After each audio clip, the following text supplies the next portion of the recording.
Ready to ditch this planet and head for the stars.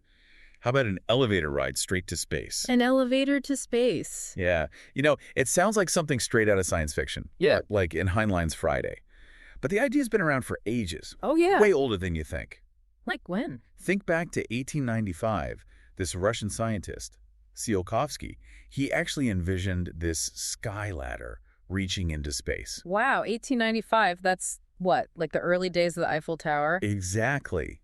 And then fast forward to 1960, another Russian, Artsutinov, independently proposes a cosmic railway using the same basic concept. Okay, so two brilliant minds, decades apart, both hit on this idea of a space elevator. There's got to be something special about it. Why not just, build a really tall skyscraper or something? Like, why an elevator? Well, think about it. Rockets, as awesome as they are, they're expensive, need tons of fuel, and let's be honest, a little risky, right? Yeah, I can see that. A space elevator, if we could actually build one, would give us this reusable way to get to space anytime we wanted. Imagine space travel as easy as, hopping on a cable car. Okay, but we're talking about a cable car thousands of kilometers long. How do you even start to build something that massive? It's not like building a skyscraper, right? Definitely not your average construction project. Imagine a super strong cable anchored somewhere on Earth's equator. Okay. Now, stretch that cable way past what we call geostationary orbit, or GEO for short. GEO? It's about 36,000 kilometers up, where a satellite's orbit syncs up perfectly with Earth's rotation. Yeah. So from down here, it looks like the satellite's just hanging there in the sky. Right. That's where things get interesting. So we've got this massive cable anchored at the equator, stretching all the way past GEO. But what's keeping it upright? Wouldn't it just crumple under its own weight? That's where the counterweight comes in. We'd need something really heavy way out at the end of that cable, past geostationary orbit. A counterweight, so it's like a cosmic tug-of-war. Earth's gravity pulling down on the cable and this counterweight pulling out. Exactly. But even with the counterweight, wouldn't we need, the strongest material in the universe to build this thing? I mean, it's got to support its own weight over such a massive distance. You're hitting the nail on the head. The material for the cable is the biggest challenge, which is why we don't have space elevators already. Right. We need something with incredible tensile strength. Tensile strength. It's the ability to withstand being pulled without breaking. And of course, it can't weigh a ton itself. So we're talking way stronger than steel, but lighter than, say, Kevlar. You're on the right track, but even those materials aren't strong enough for an Earth-based space elevator. Wow. So what can we use? What's strong enough to hold up thousands of miles of itself? It makes you wonder if such a thing even exists outside of, science fiction. Well, that's where things get really interesting. Remember those carbon nanotubes we talked about? Yeah, those microscopic cylinders of carbon. Exactly. Those things are insanely strong. For their size, right. Yeah. But we're talking about a cable thousands of kilometers long. How do you even go from a tiny little tube to, something on that scale? That's the million-dollar question, maybe a billion-dollar question in this case. Figuring out how to manufacture those carbon nanotubes on that scale. We can make them in a lab, sure. Right. But producing them in large quantities, perfectly consistent, that's a whole other story. So it's not just about finding the wonder material. Right. It's figuring out how to mass produce it. Yeah, and without any flaws. It's a huge challenge. What makes it so hard? What's the holdup? Imagine trying to build a skyscraper. Okay. But instead of steel and concrete, you're using grains of sand. Grains of sand. Okay. And each grain has to be perfectly shaped, perfectly aligned. That gives you an idea of the level of precision we're talking about. Wow. And then there's this other thing, the taper ratio. Taper ratio, what's that? It basically tells you how much thicker the cable needs to be at GEO compared to the ground. Hold on, thicker at GEO. I thought there's less gravity pulling on it the further you get from Earth. True, but you have to factor in the apparent gravitational field. A what? The cable's thickest at GEO, because that's the point where it's supporting the most weight, right? Right. Everything hanging below it. Exactly. As you go higher, the centrifugal force gets stronger, so you actually need less and less material as you go further out. Okay, that makes sense. So the bigger the taper ratio, the more material you need, making it even harder. Has anyone actually tried to make this work? Yeah, actually. Google X, the folks who like to tackle really ambitious projects. Yeah, they're kind of known for that. They actually took a stab at developing carbon nanotube production, specifically for a space elevator. Really? What happened? Well, back in 2014, they put the project on hold. They couldn't do it. Their research showed that nobody had managed to make a perfect strand of carbon nanotubes longer than a meter. So we're not even close. Not yet. Wow. All right, so let's say we do figure this whole thing out, right? We crack the code, we build this space elevator.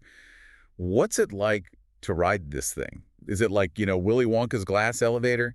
Straight up into space. Not quite. Think of it more like specialized vehicles, we call them climbers, that would travel up and down the cable. You mean inverters? Yeah. Like rock climbers scaling a giant space elevator. More like high-tech trains on a vertical track. They'd grip the cable and ascend, probably using some kind of a roller system.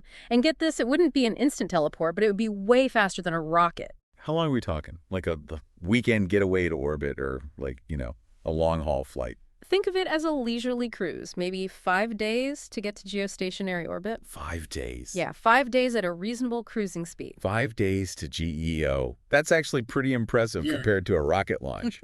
Imagine the views. Oh yeah, incredible views. You descend right through the atmosphere and watch the Earth shrink below you. But those climbers, they need power.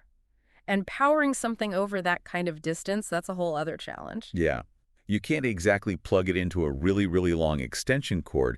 How do you even start to power something like that? So we've got these climbers, maybe even powered by lasers, slowly making their way up this massive cable to space. But what about that counterweight at the other end? What's it made of, and where exactly is it? Ah, the counterweight. It's what keeps the whole system from, well, collapsing back to Earth. Think of it like a really, really heavy anchor way out past geostationary orbit. Okay, so it's past GEO, but what is it, like a giant asteroid we've lassoed or something? Could be. But it doesn't have to be a single thing. It could be a space station or a spaceport, or even just a bunch of heavy stuff we've launched up the elevator over time. So we can build it as we go. Use the elevator to haul up its own counterweight? That's kind of neat. But why so far out? Why not just put a big weight at the very end of the cable, right at GEO? Good question. It's all about the forces at play. You've got gravity pulling down, right? Okay. And then you've got centrifugal force from the Earth spinning, pulling out. We need that centrifugal force to be stronger than gravity at the counterweight. That's what keeps the whole cable taut. So it's a balancing act, literally. Gravity versus centrifugal force. But if it's so far out, wouldn't anything we release from the elevator just fly off into deep space? How would we get stuff to stay in orbit? Because the cable is spinning with the Earth, the higher up you go, the faster you're moving. And that speed, that's the key to orbit. So the further out, the faster. But how do we use that? Think about orbital velocity for a second. That's the speed you need to be going to stay in orbit at a particular altitude. If you release something below GEO, it'll fall back to Earth, right? Makes sense. But it's also moving sideways because of the cable, so it doesn't fall straight down. It goes into this elliptical orbit around the Earth. So it still orbits, just not at the height it was released from. Exactly. But here's the really wild part. If you release something above GEO, it's moving faster than orbital velocity at that height, right? Right, because the higher, the faster. So it doesn't just stay in orbit, it actually flies off into space. The elevator acts like a giant slingshot. No way. Yeah. We could launch spacecraft without rockets, just by letting go at the right spot on the cable. Pretty much. No massive fuel tanks, no complicated engines, just pure physics. That's mind-blowing. Okay, so we've covered some seriously cool concepts here, but also some pretty big ifs, right? Like, can we actually build this thing? Should we just stick to rockets? Yeah. What's the verdict? For now, yeah, rockets are still our best bet. The space elevator, as amazing as it would be, it all comes down to materials. Until we can make something as strong and lightweight as we need and mass produce it, a space elevator is still a dream. So the dream's on hold for now. I wouldn't say that.